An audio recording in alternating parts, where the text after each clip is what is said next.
Welcome to my mommy's podcast. This podcast is sponsored by Fabletics, my go-to source for quality, affordable athletic wear. This company was co-founded by Kate Hudson with a mission to bring trendy athletic wear to everyone at affordable prices. And here's how they do that.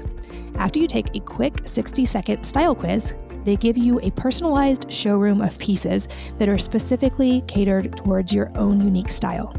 Right now, you can get 2 pairs of leggings for only $24. That's a $99 value and less than the price of a Lululemon sports bra, even secondhand at a website. So as a VIP, you can get all of that at fabletics.com/wellness mama. And that includes my favorite, the high-waisted power hold leggings that are so flattering, even in places that I have a little bit of a bulge or loose skin from all of my pregnancies. Make sure you enter your email address at the end of the quiz because you will receive exclusive monthly discounts and sales, especially seasonal sales, and the inside scoop about new collections that haven't been released yet. Again, check out fabletics.com/wellness mama. That's fabletics.com/wellness mama to grab the deal while you can and check out my favorite power hold leggings while they're still in stock as styles change monthly. This podcast is brought to you by the Kion Clean Energy Bar. We all know that finding healthy snacks for you and your kids is no simple task. Most snacks, even the so-called healthy ones, are high in sugar, don't have a lot of nutrients, or will leave you feeling tired or hungrier than before. That's why Kion created the Kion Clean Energy Bar, which is delicious and all natural, and it will satisfy your appetite and give stable, long-lasting energy. My kids love these, and I love that Kion bars are made from all real food ingredients like coconut, almonds, and chia. They have 0 refined sugar. They have a lot of healthy fats and clean protein, so they are a clean source of fuel for the body and brain. They're naturally gluten, dairy, and soy-free, contain lots of electrolytes, vitamins, and minerals. And even though they're chocolate, they won't melt in the heat or freeze in the cold. And their delicious chocolatey coconut flavor and texture is one that both kids and adults love. Right now, you can get 10% off the Kion Clean Energy Bar by going to getkion.com/wellness mama and using the code MAMA10, MAMA10 at checkout. So again, that's getkion.com/wellness mama and make sure to use the discount code capital MAMA10. Hello and welcome to the Wellness Mama podcast. I'm Katie from wellnessmama.com, and this episode is a much requested round 2 with Dr. Chris Masterjohn. Like our first episode, we go deep on various aspects of nutrition, and Chris is one of the smartest people I know when it comes to most of these topics. He earned a PhD in nutritional sciences from the University of Connecticut and served as assistant professor of health and nutrition sciences at Brooklyn College. He has a really amazing guide called the Ultimate Cheat Sheet, which helps you decode your own body's nutritional needs, as well as a really informative website and podcast. I highly recommend both, and I know that you are going to enjoy this episode as much as I did. Chris, welcome back. Thanks for joining us again. Thanks for having me, Katie. It's great to be here. Well, your first interview was so helpful. We went deep on a lot of nutritional topics, and I've heard from a lot of the audience how some of your tips on like pantothenic acid helping skin has been really amazing for them. And I knew I had to have you back to go deeper on different nutrients and to learn more. And on this episode, I'd really love to talk a little bit more women specific, because I think women potentially deal with a bunch of symptoms that men may not face because of all the hormone changes that we go through, whether it be monthly, whether it be during pregnancy. We just have a lot more going on, I think, than guys do. And I know if you look at the chart, like you guys have hormone fluctuations, but women, it's almost like a roller coaster every month just because we have all these hormones coming into play. So I'd actually love to start with just like an overview of things that you found that seem to be nutrient deficiencies related to those hormone changes each month that come with, with the monthly period and with ovulation. What are some things we need to know and be aware of when it comes to that? Yeah, so my interest in this first peaked when I was talking to a consulting client of mine who was having real bad problems with headaches. And she hadn't identified any triggers. And so we talked about food triggers as nothing. And she didn't offer the fact that it correlated with her menstrual cycle, maybe because she didn't think it would make any sense until I asked. And then she was like, yeah, they always occur on day 13. That's when they're the worst. And then a couple days before I have my period, they often occur and they're not quite as bad. And so I look at the chart and, sure enough, that corresponds to the big estrogen peak around ovulation, and then the smaller estrogen peak that happens to also be balanced with more progesterone in the days leading up to menstruation. And so I think, at the time I was researching histamine a lot. And so the first thing I think is, well, let me see what estrogen does to diamine oxidase activity. Diamine oxidase, or DAO, is an enzyme that you need a number of nutrients for, including B6 and copper, especially, and vitamin C. But so diamine oxidase is one of the main ways that you clear histamine. And so sure enough, estrogen massively downregulates diamine oxidase activity. And so I suggest to my client she should try supplementing with diamine oxidase proactively around those times of her menstrual cycle. And it worked. So that was the first place that got me interested in this. But there's, once you look into this a little bit more deeply, I think we can paint a little bit of a broader picture, and one that applies to several different contexts. So one area that's been of quite a bit of interest in, I think for years at this point, has been the fact that, for reasons that no one has really identified that well, high-dose vitamin B6 supplementation has been at least promising, if not often effective, in treating morning sickness associated with pregnancy. And so it seems like the morning sickness of pregnancy must be tied in some way to something that has to do with B6. So one hypothesis that came out a couple of years ago that I think is a very compelling argument is that estrogen increases hydrogen sulfide production, and hydrogen sulfide can generate sulfite, which is toxic and which happens to be something that's added to a lot of medications, cosmetics, and processed foods as a preservative that a lot of people don't so some people, like certain wines, give them really bad headaches, and it's because of the sulfites in the wine. Well, when you're pregnant, you're making sulfite, and you're not making sulfite to make sulfite. You're making hydrogen sulfide gas, which, although like we would typically associate it with the smell of rotten eggs at high doses, has been discovered in recent years to be a very important signaling molecule that is, among other things, a vasodilator. So hydrogen sulfide gas falls into a very small category of things that can dilate blood vessels, along with nitric oxide, which has been known about for a much longer period of time. And hydrogen sulfide is particularly important in delivering blood to the placenta when you're pregnant. And it also has other activities related to pregnancy. For example, it suppresses preterm labor. And so it's necessary to keep hydrogen sulfide levels higher than they would be when you're not pregnant, or for probably any time when you're a man, in order to prevent you from going into labor early, but also just to keep the blood flow to the placenta going to nourish the growing baby. And now it so happens that a small portion of hydrogen sulfide is going to be turned into sulfite, which is a toxic compound. And sulfite, we all generate sulfite in the course of normal metabolism from any of the sources of sulfur in our diet, especially the sulfur-containing amino acids that are in the protein we eat.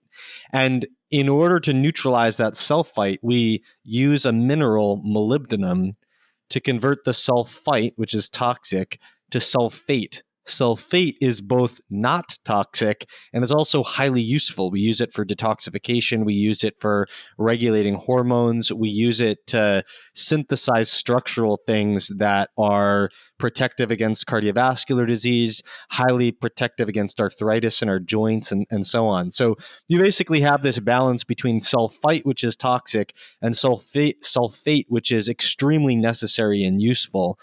And the more sulfite you generate, the more you need to convert it to sulfate. Even if you don't need extra sulfate, you still need to get rid of sulfite because it's toxic. And you do that with molybdenum. So that would imply that during pregnancy, because of increased hydrogen sulfide, you are going to generate more sulfite. Your molybdenum needs will increase to make sulfate. Now, what happens to molybdenum intakes during pregnancy? Well, by far and away, the best source of molybdenum is beans. And in pregnancy, a lot of women develop aversions to beans and other molybdenum-rich foods just because they're more difficult to tolerate digestively and as well as taste aversions and things like that. So in someone who's pregnant, molybdenum intakes tend to go down just because they're less tolerant of molybdenum-rich foods. And then at the same time, molybdenum needs go up because of the increased sulfite generation. Now, why would that relate to vitamin B6? Well, it turns out that sulfite binds to B6 and essentially destroys it, basically eliminates it from the body. So sulfite can induce a B6 deficiency, and high doses of B6 can be used to clear away sulfite that you were not able to convert into the non-toxic sulfate using molybdenum. So basically, this hypothesis is that molybdenum needs would go up, but since most pregnant women aren't meeting those needs for molybdenum, high doses of B6 can act as, I want to say Band-Aid solution, but it's not really Band-Aid because it's not like you're just managing the symptoms. You are clearing away the sulfite, but it's sort of like you can't, so like the doses of B6 used in morning sickness would be like 100 milligrams a day, completely impossible to get from food. So I don't even want to call it a backup mechanism. Like molybdenum at nutritional doses would be really, really useful here and would be most related to the root cause. High doses of B6 are very natural, very safe, and effective, but they're one step removed away from the root cause. It's like because you didn't have the molybdenum, you're more reliant on the B6. And who knows exactly what that's doing? Maybe the sulfite, because it's giving you a B6 deficiency, that itself is taking away from important things that B6 would do to prevent morning sickness. Or it might just be that the extra B6 is mopping up the sulfite, and the sulfite is what's causing morning sickness. One of the things, now sulfite does a bunch of toxic things, but one of the things that it does is it can cause mast cells to release histamine.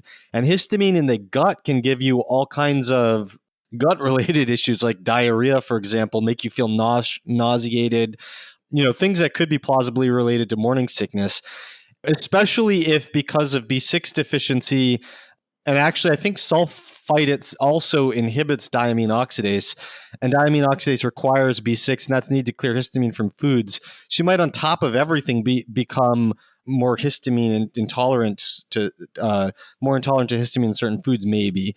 So who knows what the mechanisms are, but the sort of like takeaway point is that because sulfite's going up, your needs for molybdenum are going up. And if you don't have enough molybdenum, your needs for B6 are going to go up, but they're not going to go up within the nutritional range. They're going to go up like ridiculously high. So, maybe on a ridiculously high B6 intake from natural foods, you could hit 10 milligrams of B6, but you might need 100 milligrams to mop up all that sulfite, right? So it's not insane amounts, but it's way out of what you could get from natural foods. And now looking at that, I'm like, well, what about outside of pregnancy? What's regulating this? Is it estrogen? And yes, it's estrogen that's regulating sulfite. I don't know what the effect of progesterone is. So I had trouble finding direct research on it. But it can't be the case that progesterone is effective at countering the effect of estrogen because progesterone rises in pregnancy alongside estrogen, and none of this would be an issue in pregnancy if progesterone was really protective. The other thing is, if you look at like Plan B has some side effects that are very similar to the morning sickness of pregnancy, and Plan B doesn't have any estrogen in it. It's an emergency post-sex contraceptive that only has a synthetic form of progesterone in it. So I don't know what progesterone does to this, but I wouldn't be surprised if progesterone was actually acting in concert with estrogen here and maybe augmenting its effects, just because this seems to be like a highly pregnancy-related thing. But in any case, You can tie this to the estrogen peaks in the menstrual cycle, especially, the big peaks are the big peak is around ovulation. The more moderate peak is in the days leading up to menstruation. And then you could also tie it to other supplemental estrogens. So most birth control patch or pill has estrogen in it. And then, hormone replacement therapy that women would typically go on after menopause has estrogen in it. And so any of these sources of estrogen are going to affect diamine oxidase and possibly make you histamine intolerant. And they're also going to increase sulfite production, increase your needs for molybdenum, and possibly increase your needs for B6. I think those are the things that are most related to headaches, nausea, any other form of digestive complaints, feeling queasy, or just like general GI distress, and any kind of allergy-like symptoms, so itching, hives, etc. That we could branch off from there in numerous directions, but I think that's the sort of most interesting thing I've been synthesizing lately related to this stuff. That's so fascinating. And it seems like a vicious cycle. Once you're in that, it would be difficult to pull out of it without, like you said, supplementation. So if I'm understanding correctly, would this be maybe something if people have symptoms more so around ovulation when that estrogen spike is, or they're taking an estrogen-based birth control, this would be something they could look at and try?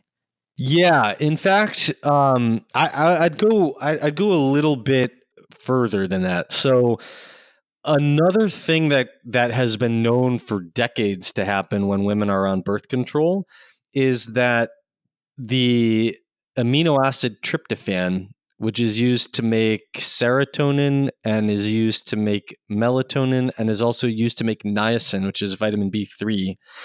Estrogen increases the production of niacin, vitamin B3, from tryptophan. And in so doing, there's a neurotoxic compound that kind of spills out of the pathway called quinolinate. And there are studies, this has been known for a long time, and yet no one knows it, because what happened was they tested different doses of B6 to see what could normalize tryptophan metabolism. And I would imagine this to be beneficial for insomnia and headaches in particular.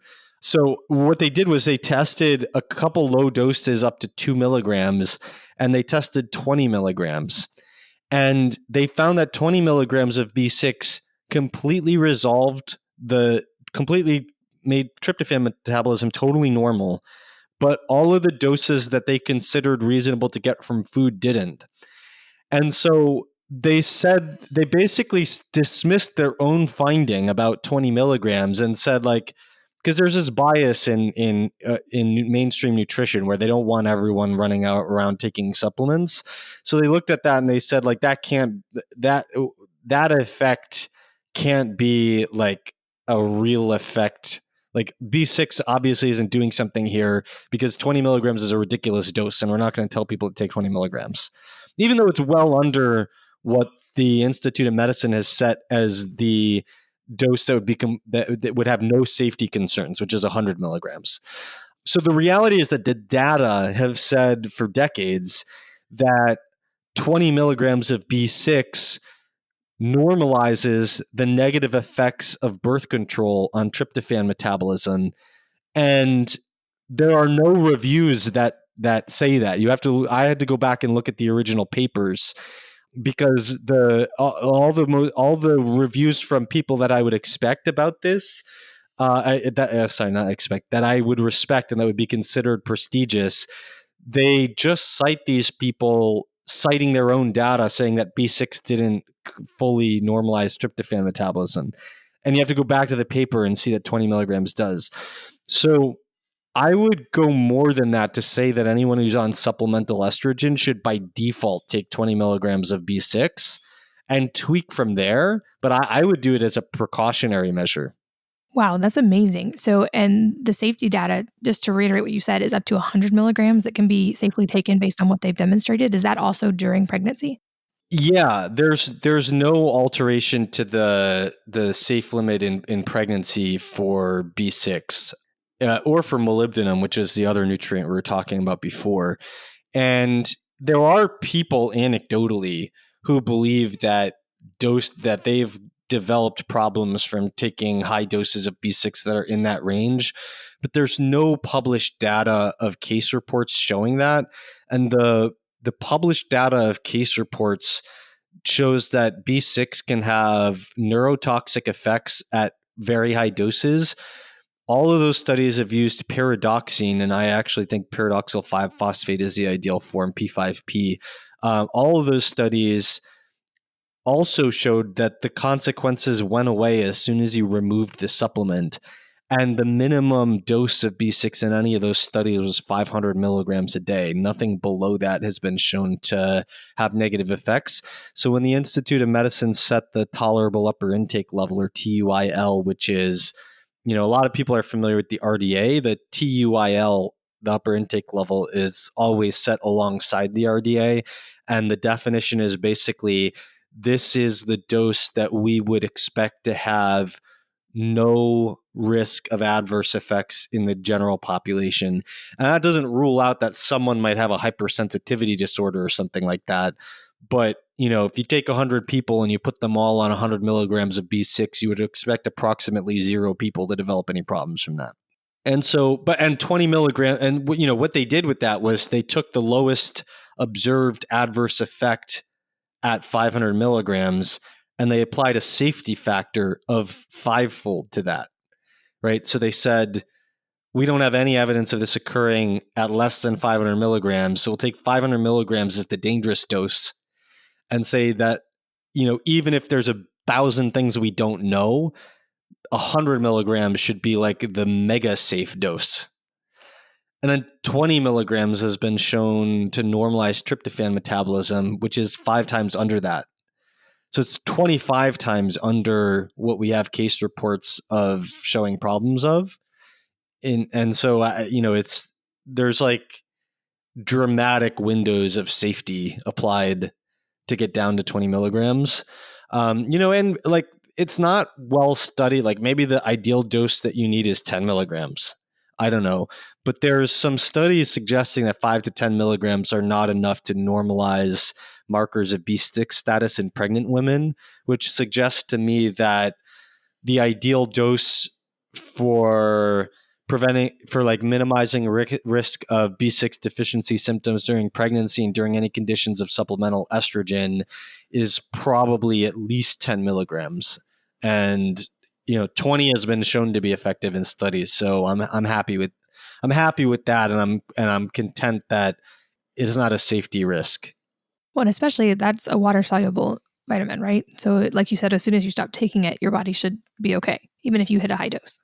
Yeah, I mean, I actually think that's a myth that has been propagated very widely and doesn't have that much basis, that the solubility of a nutrient is related to its toxicity profile. So like vitamin E, although it might have some negative effects at high doses by interfering with the function of other fat-soluble vitamins, it doesn't actually have a toxicity syndrome at all.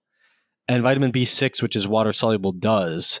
So even though, I don't like, yes, it's what the case reports showed is that it's reversible. I have no idea if that relates to its water solubility or not. So niacin has a serious toxicity profile at very high doses, totally water soluble. So like niacin and B6 both have toxicity profiles at very high doses. Thiamine, which is water soluble, doesn't.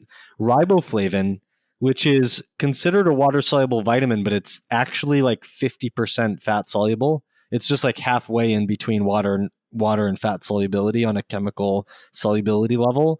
And it has at hundreds of times the normal intake, has produced no safety concerns whatsoever. So I actually think that the solubility really is like largely unrelated to the safety of a nutrient. But yeah, it appears to be completely reversible on the basis that the case reports showing like tingling in the hands and feet on it, that when you remove it, it goes away. That's a really interesting point and good to know, because that's definitely something I have heard quite a bit, is that if it's water soluble, it's fine. And you have to be really careful with fat-soluble vitamins, since there's an estrogen component here, is it also logical to suggest that maybe people with, for instance, PCOS or other things that lead to estrogen dominance or have an estrogen dominant component could benefit from experimenting with this as well? Yes, I think so. And actually, I think there's quite a lot of unanswered questions here. So, for example, in males, testosterone also increases hydrogen sulfide production in certain cells. And so it's like, what does the increased androgens do in PCOS to this? I have no idea. I'm highly confident in what estrogen is doing here. I'm rather confused about what testosterone is doing, and I really have no idea what progesterone is doing. Yeah, so I'm highly confident that anything where you're approaching estrogen levels seen at the peaks during the menstrual cycle, pregnancy, birth control, and hormone replacement therapy are highly relevant. I think PCOS has a complex hormonal profile that I don't really understand exactly how it would relate to this, but I would definitely consider it, because if you think about the recommendations that I would make to compensate for this, basically molybdenum, the average dose that you would try to get by default every day is like 45 micrograms. The safe upper intake level is 2,000 micrograms or 2 milligrams. And the safety profile from that, they couldn't find any reliable human data suggesting problems with excess molybdenum. So they actually took fertility problems in female rats at the body weight adjusted equivalent of 50 milligrams a day and applied this extraordinarily huge safety factor to wind down to 2 milligrams a day as the safe upper limit for humans. So, to go from a normal, like imagine a pregnant woman is reducing her molybdenum intake just sort of by food aversions and maybe getting down to 30 micrograms a day. There's a lot of room to go up between 30 and 2,000 micrograms. And so I'm guessing that, 3 to 500 micrograms would be more than enough and way within the upper limit for molybdenum. And like I said before, 20 milligrams of B6 should be more than enough in most cases. You could go up to 100 and still way within the upper limit. I would say that, anything that seems sex hormone related could plausibly relate to these things. My confidence being really high if estrogen being high is the main thing. And then the more complexities you add to that of hormonal imbalance, I'm less and less sure exactly what it means. But if the symptoms of headaches, of insomnia, of queasiness or nausea, of GI distress, or of anything that seems related to allergies like hives and itching and redness, any of that cluster of symptoms that go along with definitely high estrogen and maybe other abnormalities in hormone metabolism, I would say would be something where trying this completely safe thing of adding some extra 300 to 500 micrograms of molybdenum and 20 milligrams of B6 would try and see if it works. That makes perfect sense. To circle back on histamine for a minute, this is something I'm hearing a lot more about from the audience increasingly. So I wonder if it's something that's on the rise. Is this something that is universally worth trying for anyone suffering from histamine issues? And are there other things that come into play as well when we're just talking about histamine? Yeah. Okay. So I think that there are some complexities when you get to histamine, and it depends where it's coming from, and it depends whether, for example, it's a food-based thing or it's more than that. So let's sort of start with the gut and work our way inside. So in the gut, there's histamine that you encounter in your food, and you could also have gut bacteria producing histamine. And if the gut bacteria are producing it, I don't know exactly what you do about that, but shifting the microbiome with prebiotics and probiotics would be the thing that really fits the bill. But anyway, let's just assume the histamine is coming in from your food, because there's plenty of histamine in foods. And if the histamine is coming in your food, then nausea and diarrhea are probably the big things that you would expect at the gut level. But then the histamine can get inside your blood. And when it's systemic, then that's where you can start to get more allergy-like symptoms like hives, itching, or redness, flushing. That's also when you could get changes in blood pressure. By default, histamine lowers blood pressure, but sometimes you get an adrenaline response to that causes a secondary increase in blood pressure above normal. So any changes in blood pressure could be plausibly related. And then histamine can increase the permeability of the blood-brain barrier generally and let stuff in, including itself. And if histamine gets into the brain, histamine in the brain usually by default is produced inside the brain in a highly regulated fashion to regulate your wakefulness and alertness. And this is why if you take Benadryl, for example, you get sleepy and it might knock you out because it's antagonizing the histamine in your brain. On the flip side of that, though, too much histamine in the brain could cause insomnia, or it could cause generalized anxiety, or it could cause panic attacks. So, you trace it from the gut through the brain, and you're getting nausea, diarrhea, then you get inside hives, itching, redness, flushing, then blood pressure changes, then you get into the brain, insomnia, anxiety, panic attacks. So any of those things, the first line of defense is the production of diamine oxidase in the gut. Diamine oxidase, and you can think of histamine as having two main defenses. Diamine oxidase is the extracellular defense. Methylation is the intracellular defense. When you're eating food that's outside your cells and it's going through your gut, which is actually literally everything from your mouth to your anus is outside your body, because we're all sort of like a cylindrical tube where the inside surface is mouth to anus, that's outside the body. The skin is the outside surface outside the body, and you have to things get absorbed to get inside the body.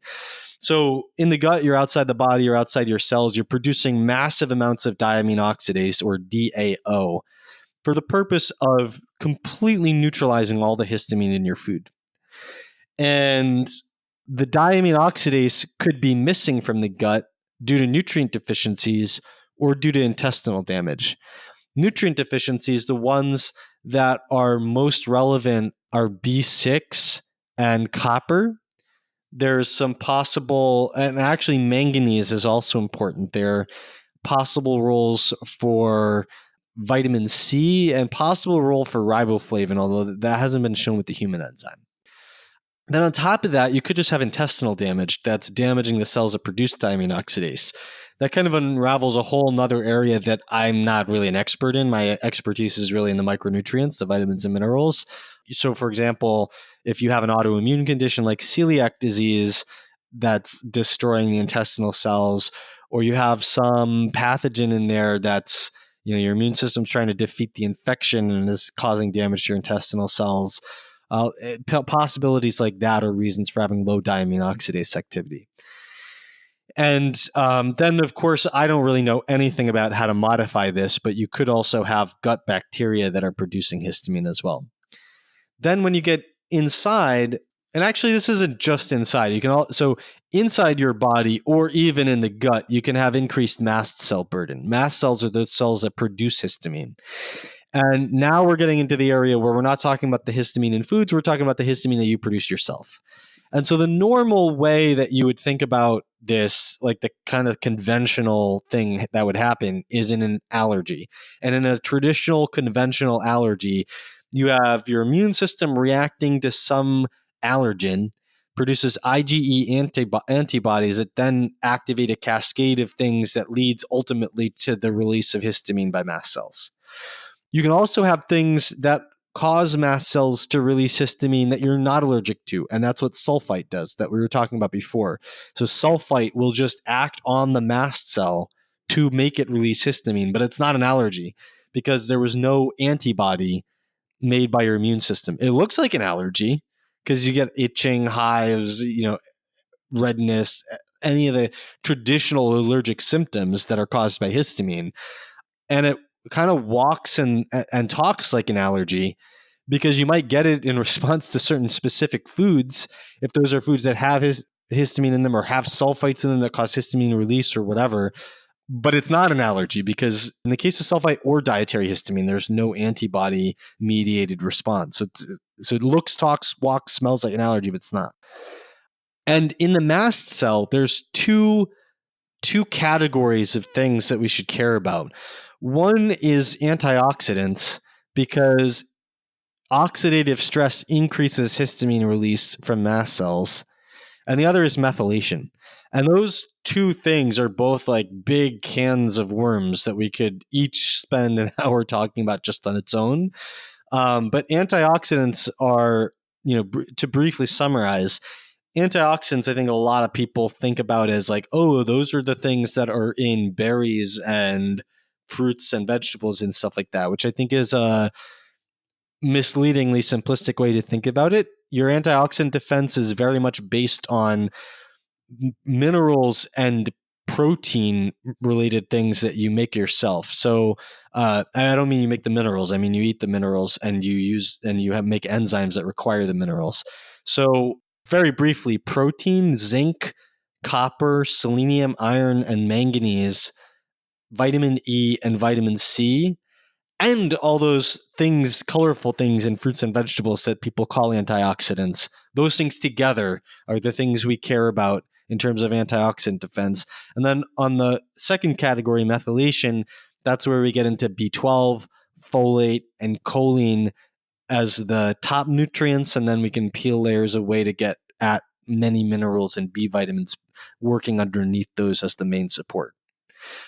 So that is, I think, a pretty broad view of histamine generally and all the potential things that you could work on related to it. And then you want to ask questions like, where is the histamine coming from? Because it might be primarily hormonal, like we were talking about before, or you might have a rare condition like mast cell activation disorder or mast cell activation syndrome, which might require finding a very good specialist to start digging away at. That was an amazing overview. Thank you for that. I think you're right. There's so much at play there, but I think so much of what you just said is probably going to be really helpful to a lot of people. And for my own curiosity, I wonder if there's a difference or any other considerations for women who tend to have their symptoms right around their periods, or not at ovulation when estrogen strikes, but they have things like migraines or PMS or other symptoms right about when their period begins. Are there other nutrients that come into play in that scenario? Yeah. So first of all, I looked specifically at this once to look at water retention. And in general, I think that the other symptoms of PMS kind of go hand in hand here, but I didn't look at them as much as I was looking at water retention. And I was actually surprised to find that the key difference between women who have PMS symptoms, including water retention, which I was more focused on, and those who don't, is that they actually have higher progesterone levels in the days leading up to menstruation.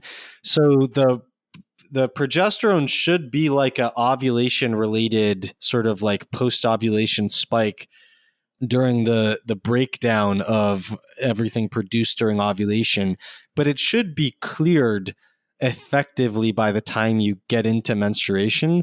And the women who have PMS related symptoms, especially where I was looking at in water retention, they basically produce the same levels of all the hormones, but the primary difference is the clearance rate of progesterone is a lot lower.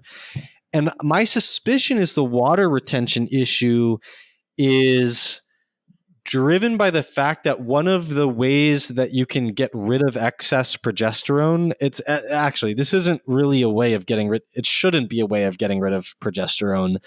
But progesterone, if it's elevated and not cleared through the normal ways, can spill over into aldosterone production, which can cause retention of sodium and loss of potassium. And with retention of sodium comes retention of water.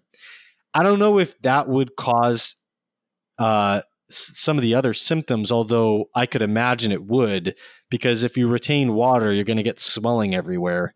And if your blood volume is increasing and you're getting generalized swelling in extracellular space, you're going to put pressure in a lot of places that wouldn't otherwise have pressure. And in your head, I think that would cause a headache. I'm not saying that's the only thing, but it just might be a contributor there. And so specifically in the case of water retention, salt is controversial. So there are some cases that I think are the exception to the rule where sometimes you can reduce water retention by increasing salt, but that's not normally the case. And I think for most women in that case, probably reducing salt and increasing potassium is going to be the thing that's best going to help the water retention. In terms of both, and I don't know the mechanisms here, but in terms of both the water retention and the other symptoms of PMS, magnesium and B6 have been the top things that have been helpful. I think the doses, I'm blanking here. I don't have 100% confidence on this, but I believe at the papers I was looking at, the doses are around like 40 milligrams of B6. I would use P5P for the form of B6, and somewhere around 2 or 300 milligrams of magnesium. So higher doses of B6 than people are usually using, and lower doses of magnesium than a lot of people are using. But both of those seem to have some positive benefits in a number of human trials.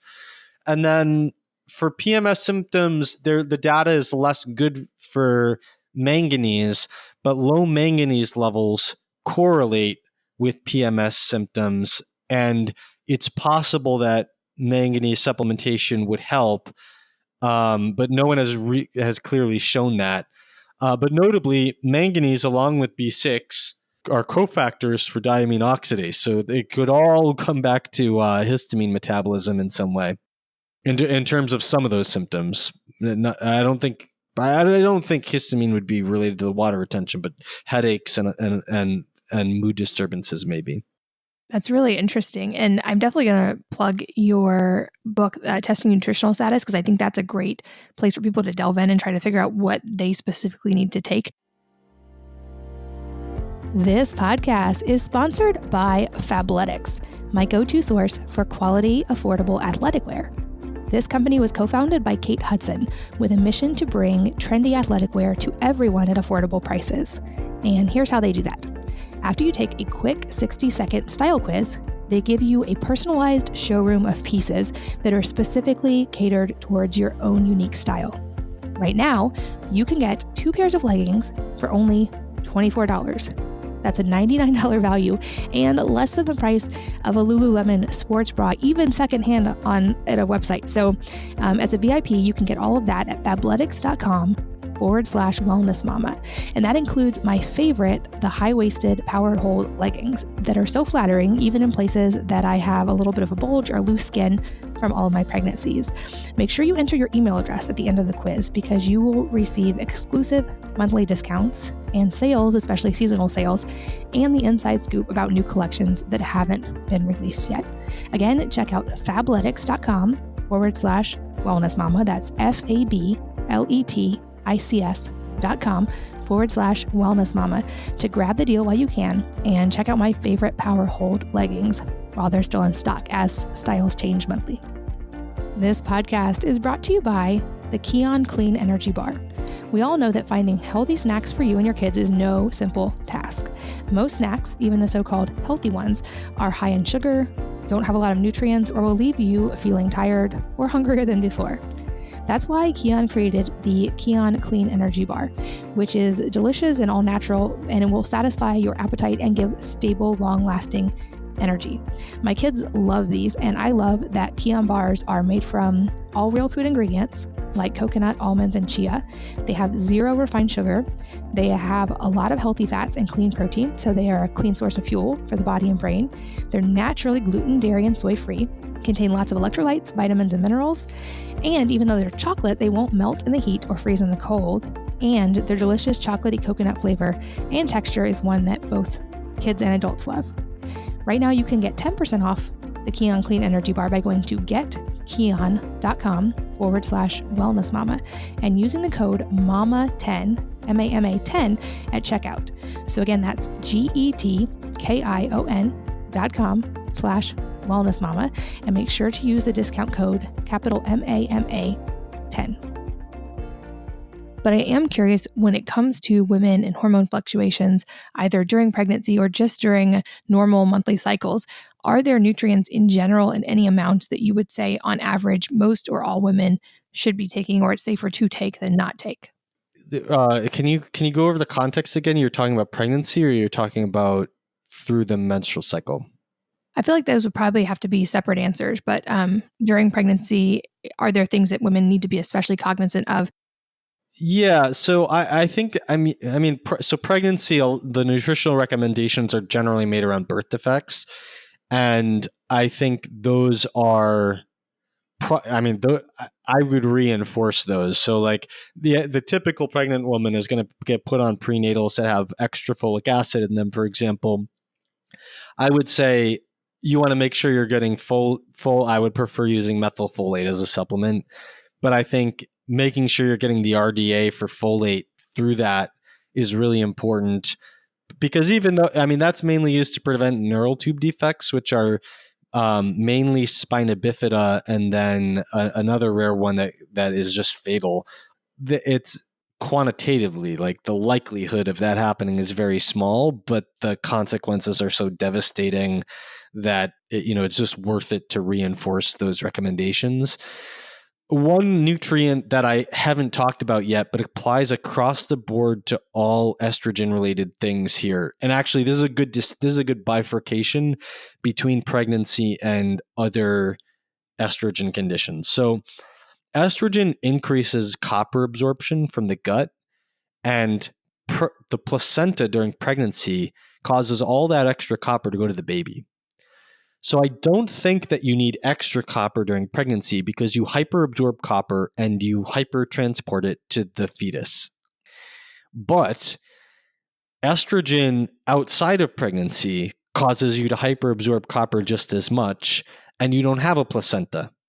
So there's nowhere to put it. It just accumulates. Now, in most cases, probably what happens is the woman's liver just makes more proteins that bind copper, such as ceruloplasmin, to protect the copper from causing problems. But if the woman does not make enough ceruloplasmin and other copper binding proteins, the free copper can cause a lot of problems. It can cause serious problems in the eyes. It can accumulate in the brain and contribute to neurodegenerative diseases later in life. It can generally cause oxidative stress. So what I would suggest is, normally I would say the upper limit for where you really want to steer clear of copper is like 10 milligrams. I would cut that down to 5 milligrams for anyone who is on supplemental estrogen. During the estrogen peaks in the menstrual cycle, if the menstrual cycle is normal, I'm not too worried about it, because it just goes up for a couple of days, comes down, goes up for another couple of days, comes down. It's not a major, you're going to hyperabsorb copper during that time, but more days than not, you just have normal estrogen levels for a woman, and so it all kind of evens out. But when you're on birth control, or when you're on hormone replacement therapy, those are essentially the only other conditions where you'd have chronic exposure to estrogen like you would in pregnancy. So you're going to hyperabsorb copper and not have any place to put it. So I think it's best to cut the upper limit for copper in half, down to 5 milligrams, and then just more generally not go out of your way to increase to 5 milligrams. So I'm not too worried about foods. Copper-rich foods include liver, mushrooms, seaweed, shellfish. Those other foods have things that balance copper and protect copper from causing problems, like zinc, for example. So I'm not saying, micromanage your foods and don't hit 5 milligrams, but I'm saying, like, don't go out, if you're taking supplements, don't use supplements to go above 5 milligrams total intake. And, don't go out of your way to try to hit 5 milligrams or higher with your foods. But for pregnancy, I would say, the copper is just sort of like, you want to get your minimum requirement for copper, and you don't have to alter it, because you are going to absorb it better and you are going to do something with that copper. For pregnancy, like we said, so another concern with pregnancy is vitamin A. And I don't think the evidence is strong on this, but there is some very limited evidence that I think is very shaky that vitamin A intakes over 10,000 IU during the first 8 weeks of pregnancy could cause birth defects. And I want to reiterate here, like triple reiterate here. The data's not good. The data's not good. The data's not good. However, most women have no need to go over 10,000 IU of vitamin A. I mean, yes, if you have signs of vitamin A deficiency because you're poorly absorbing it, or there's some other thing that is causing your needs to go up, and you're monitoring blood levels and you're working with someone who's sort of managing your nutrition with you, fine. But if you're planning on getting pregnant and you don't have any symptoms of vitamin A deficiency and you don't have any reason to think you have higher than normal needs of vitamin A, then even though the data's not good, it's prudent to not supplement with vitamin A to bring your intakes of retinol, which is the animal form of vitamin A that we're most concerned with here, to not bring those over 10,000 IU per day. After 8 weeks, it doesn't matter. So I think that's one concern that women will encounter, and that's basically like if they hear it, they might hear it put another way by someone who's looked at the data less, like vitamin A is toxic to your baby, don't take vitamin A when you're pregnant. So what I just said, I think, is the way to say that actually sticks to the kernel of truth that's there. And then, like we said before, managing morning sickness and just being proactive with maybe 300, I would say maybe like 1 to 300 micrograms of molybdenum on a proactive basis, and 10 to 20 milligrams of B6 on a proactive basis as P5P. And then, or for women who are philosophically natural minded and don't want to take extra supplements, I would say try to hit your targets for those foods. But honestly, like telling a woman to eat a lot of beans when she's pregnant might not go over very well. So taking 1 to 300 micrograms of molybdenum, taking 10 to 20 milligrams of P5P form of B6. And then, one thing I didn't mention before is that folate, all the emphasis is on folate, but choline is very important to methylation, helps conserve folate.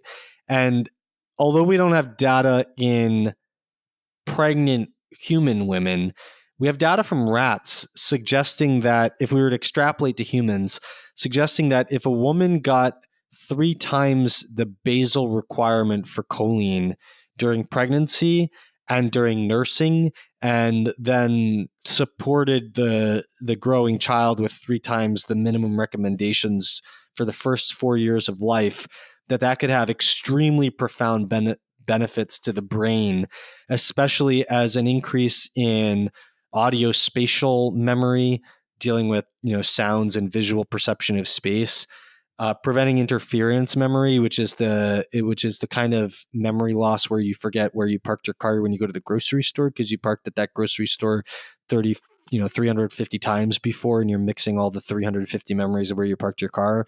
And then also in these rats, it basically fully protects them from age-related senility at the end of life. So we're talking about choline during pregnancy, nursing, and first 4 years of the child's life, conferring brain benefits at 70, 80, 90 years old. So I think I actually have a good thing to link in the data in the show notes would be my choline database. You can also Google Masterjohn choline database, and you can go see my recommendations there of how to get choline from foods. And if you could make a mix of choline and betaine that gets up around 12 or 1300 milligrams a day from those foods, then I think that would be great to do. And you can make up the balance with supplements. I have specific recommendations for how to get choline supplements on there as well. I would summarize those by saying phosphatidylcholine is the best form of choline to take, and it's the form that's predominant in food. And you just have to be careful that usually when you take a supplement, the dose of phosphatidylcholine and not the dose of choline is mentioned on there. So you have to you have to divide the dose on the bottle by 8 to know the amount of choline you're getting. And then trimethylglycine, or TMG, you could just sort of like take that alongside the phosphatidylcholine half and half to get that. And then the last thing I would mention is biotin. So about 1/3 of women spontaneously become biotin deficient during pregnancy. And biotin deficiency can cause a lot of skin problems and mood problems. So depression is a major risk of biotin deficiency, as is dermatitis, which can affect a number of areas around the face and also the perineum, which is between the vagina and the anus. That particularly dermatitis in that area is like being in the perineum would be kind of a red flag for biotin deficiency. But also the fact that just with good markers, we know that 1/3 of women just become biotin deficient when they're pregnant because of their pregnancy. And it goes away after pregnancy. But how many women develop skin problems and depression during or after pregnancy, right? So getting a few eggs a day would be your best bet. Honestly, if you try to meet the choline requirements I was just talking about, you will by accident meet the biotin requirements. But it's also perfectly safe to put, as much as 1, 2, 3, 4, 5 milligrams of biotin in your food, which is actually way higher than what you would need. What you're getting for food, if you shoot for like 4 egg yolks a day, is going to be more on the order of 30, 40, 50 micrograms. And a microgram is 1,000th of a milligram. So that's, but basically with a supplement, if you add like 1 milligram of biotin in there, you're getting a completely safe amount of biotin that is definitely in excess of what you need. That's my general view of pregnancy.